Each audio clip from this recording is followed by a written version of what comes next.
रात का टाइम हो गया, रात का टाइम हो गया, गल्ला कर दिया। लजपाल आका ने सलातो व सलाम ने गुलाम अर्ज करते ने सोने हुण वापस जाना है। रात अंदर लाइट कोई नहीं, बत्ती कोई नहीं, दीवा भी कोई नहीं, चिराग भी कोई नहीं। मेरे आका ने सलातो व सलाम ने फरमाया गम ना करो सिका दे वास्ते,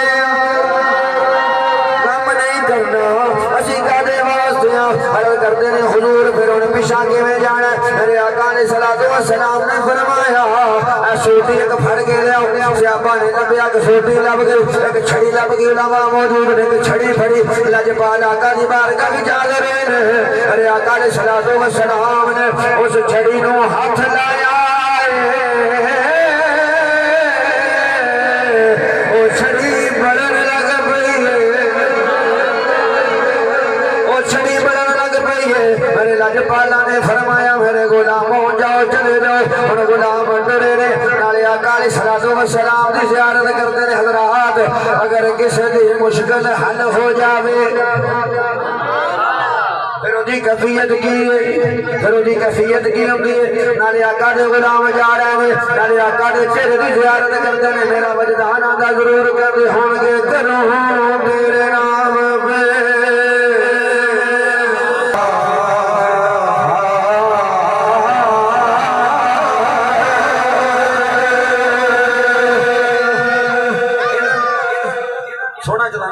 तेरे नाम पे जान फिदा करूं, तेरे नाम पे जान फिदा। बस एक जान दो जहां फिदा। मदीने दे लाड़िया मैं की करा दो जहां से भी नहीं जी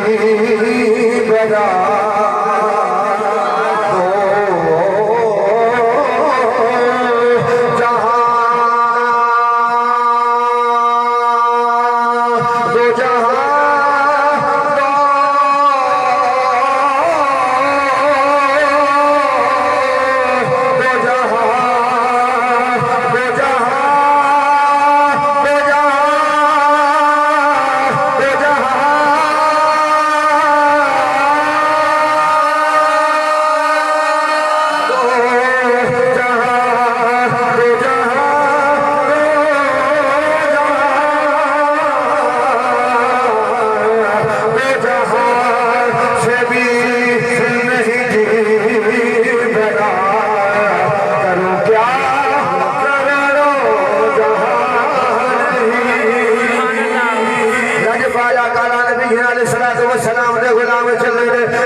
गुलाम से अब ये रसूल ने उन्होंने इंज कह दो मेरे आका दे सहाबी ने,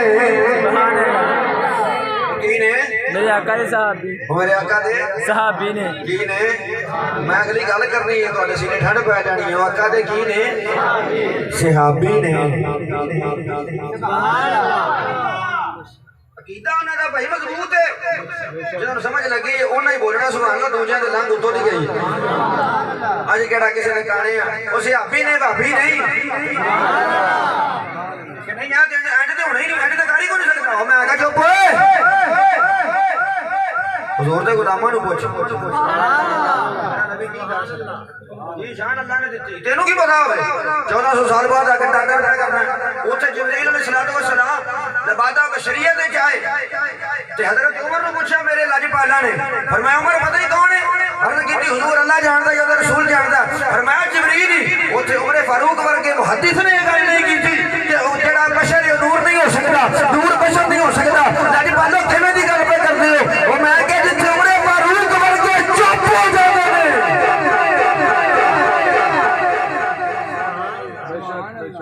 मैं समझना तेरी ज़बान ही अपनी नहीं जिथे सैयदना अबू बकर सिद्दीक वर्गे चुप हो जाते हैं जिथे नूरियां दा इमाम ही हथ बन के खलो देंदे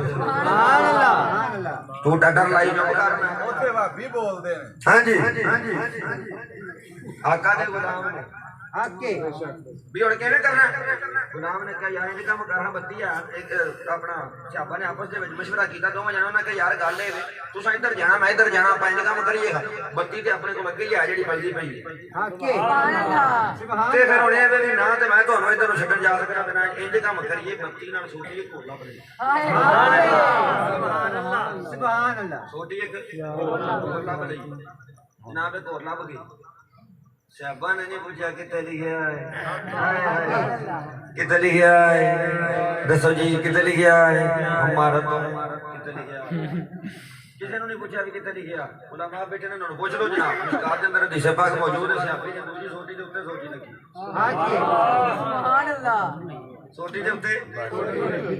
ਜਿਹੜੀ ਪਹਿਲੀ ਵੀ ਚਮਕਦੀ ਪਈ ਸੀ ਉਹਦੇ ਨਾਲ ਲੱਗਣ ਨਾਲ ਦੂਜੀ ਵੀ ਚਮਕ ਗਈ ਸੁਭਾਨ ਅੱਲਾਹ ਉਹ ਤੇ ਚਮਕਦੀ ਪਈ ਸੀ ਉਹਨੂੰ ਤੇ ਹੱਥ ਉੱਤੇ ਲੱਗਿਆ ਸਨ ਸੁਭਾਨ ਅੱਲਾਹ ਜਿਸ ਚੀਜ਼ ਦਾ ਤਾਲੁਕ ਨਿਸਬਤ ਹਜ਼ਰਤ ਅਨਸ ਰਜ਼ੀ ਅੱਲਾਹੁ ਤਾਲਾ ਨੂੰ ਦੇ ਹੱਥ ਦੇ ਵਿੱਚ ਰੁਮਾਲ ਮੇਰੇ ਆਕਾ ਨੇ ਫੜਿਆ ਫੜ ਕੇ ਹੱਥ ਸਾਫ਼ ਕੀਤੇ ਹਜ਼ਰਤ ਅਨਸ ਫਰਮਾਉਂਦੇ ਨੇ ਅੱਲਾਹ ਦੀ ਇੱਜ਼ਤ ਦੀ ਕਸਮ ਹੈ ਉਹਨੂੰ ਜਦੋਂ ਵੀ ਮੈਂ ਉਹਦੇ ਤੇ ਮੈਂ ਜਿਹੜੀ ਮਿੱਟੀ ਲੱਗ ਜਾਂਦੀ ਸੀ ਉਹਦੇ ਉੱਤੇ ਉਸ ਰੁਮਾਲ ਦੇ ਉੱਤੇ ਮੈਂ ਉਹਨੂੰ ਕਦੀ ਵੀ ਧੋਤਾ ਨਹੀਂ ਸੀ ਉਹਨੂੰ ਅੱਗ ਦੇ ਵਿੱਚ ਸੁੱਟ ਦਿੰਦਾ ਸਾਂ ਮੈਲ ਜੁਦਾ ਆ ਜਾਂਦੀ ਸੀ ਰੁਮਾਲ ਫਿਰਦਾ ਫਿਰ ਬਚ ਜਾਂਦਾ ਕਪੜਾ ਸੜਦਾ ਨਹੀਂ ਕਪੜਾ ਸੜ ਜਾਂਦਾ ਹੈ नहीं तो मौलवी साहब ने करा नेड़े करके वेख लो सड़दा कि नहीं सड़दा मौलवी भी सड़ जाता है उच्ची कहो सुभान अल्लाह कपड़ा जल जाता है नहीं दे जमा के देख लो लेकिन एक कपड़ा जलता नहीं सियापा ने पूछा ना अग दा काम है कपड़े नु साड़ना फरमाया बिल्कुल सच आखिया जे अग दा काम है कपड़े नु साड़ना लेकिन इन्हों नहीं साड़दी क्यों फरमाया दे नाल हाथ मेरे हुजूर दे लगे लगे ने हुजूर दे ਇਹਦੇ ਨਾਲ ਹੱਥ ਮੇਰੇ ਹੁਜ਼ੂਰ ਦੇ ਲੱਗੇ ਨੇ ਅਗਰ ਕੱਪੜੇ ਨਾਲ ਹੱਥ ਹੁਜ਼ੂਰ ਦੇ ਲੱਗ ਜਾਣ ਨੂੰ ਵੱਧ ਨਹੀਂ ਸਾੜਦੇ ਆਪਾਂ ਦਾ ਕੀਤਾ ਨੇ ਕਿ ਇਹਦਾ ਖਿਆਲ ਲਗਾ ਵੀ ਜਾ ਸਕਦਾ ਅਗਾਵੀ ਜਾ ਸਕਦਾ ਮੁਹੱਬਤ ਨਾਲ ਬੋਲੋ ਅਗਾਵੀ ਜਾ ਸਕਦਾ ਵੇ ਸਾਡਾ ਕੀਤਾ ਏ ਵੇ ਹਬੀਬਾ ਜੇ ਤੇਰੇ ਇਸ਼ਾਰੇ ਨਾਲ ਹਬੀਬਾ ਜੇ ਤੇਰੇ इशारे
ਹੱਥ ਲੱਗੇ ਤੇ ਸੋਟੀ ਵਿੱਚ ਨੂਰ ਆ ਜਾਂਦਾ ਉਹਦੇ ਆਪਣੇ ਨੂਰ ਦਾ ਕੀ ਆਲਮ ਹੋਵੇਗਾ ਸੁਭਾਨ ਜਾਕੁਮ ਮਿਨੱਲਾਹਿ ਤਹਕੀਕ ਆ ਗਿਆ ਤੁਹਾਡੇ ਕੋਲ ਅੱਲਾ ਦਾ ਨੂਰ ਆ ਗਿਆ ਤੁਹਾਡੇ ਕੋਲ ਅੱਲਾ ਦਾ ਨੂਰ ਜਾਂ ਅੱਲਾ ਤੂੰ ਭੇਜ ਦਿੱਤਾ ਤੇ ਹਾਂ ਬੱਚੇ ਲਾ ਕੇ ਮੰਨ ਲਿਆ ਕਿ ਆ ਗਿਆ ਜਨਾਬ ਮੁਹਤਰਮ ਅੱਲਾਹ ਤਾਲਾ ਮੇਰੇ ਤੁਹਾਡੀ ਹਾਜ਼ਰੀ ਨੂੰ ਕਬੂਲ ਮਨਜ਼ੂਰ ਫਰਮਾਏ ਬਾਬਾ ਜੀ 1.5 ਘੰਟਾ ਪੂਰਾ ਹੋ ਗਿਆ